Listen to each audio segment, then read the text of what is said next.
l'école de style du Danube, c'est cette idée que le paysage va apparaître comme représentable sans qu'il ait besoin d'inclure dans la représentation une scène de nature mythologique, que cette mythologie soit gréco-latine ou judéo-chrétienne. D'une certaine manière, c'est comme si la nature était à elle toute seule le sens de la vie humaine, que cette nature n'avait pas besoin d'un récit mythologique, héroïque, grec ou latin,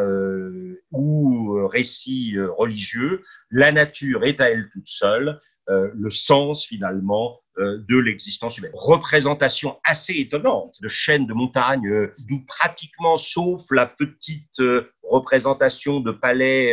tout à fait en bas, presque au centre, et qui apparaît dérisoire. Enfin, on a là une intuition fabuleuse de ce qui va devenir dans la deuxième moitié du XVIIIe siècle la théorie du sublime. L'homme qui revendique d'être la mesure de toute chose, d'être ce qui donne son sens au monde, eh bien, le monde n'a pas besoin de l'homme pour affirmer sa majesté, sa puissance, sa force et sa bonté. Très important aussi chez Aldorfer, non seulement la montagne que vous voyez là, mais l'arbre. Beaucoup de représentations d'arbres qui rejettent à l'arrière de la représentation la présence humaine incarnée par l'architecture et qui consacrent véritablement dans un premier plan et dans un arrière-plan la surprésence et surpuissance de la nature. La fameuse gravure des deux épicéas qu'on voit ici. Et alors regardez, c'est assez fabuleux parce que ce que je disais tout à l'heure, ce que je suggérais tout à l'heure sur le sublime, ça se manifeste de plus en plus, c'est-à-dire la présence de paysages dont l'irrégularité et dont finalement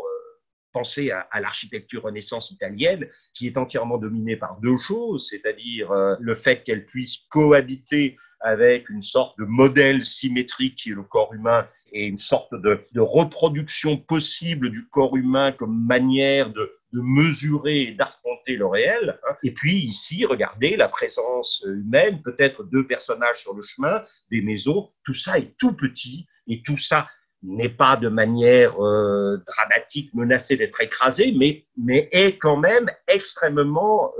mineur et fragile dans cet espace naturel où le rocher, la végétation prennent de plus en plus de place dans des dimensions évidemment assez vertigineuses.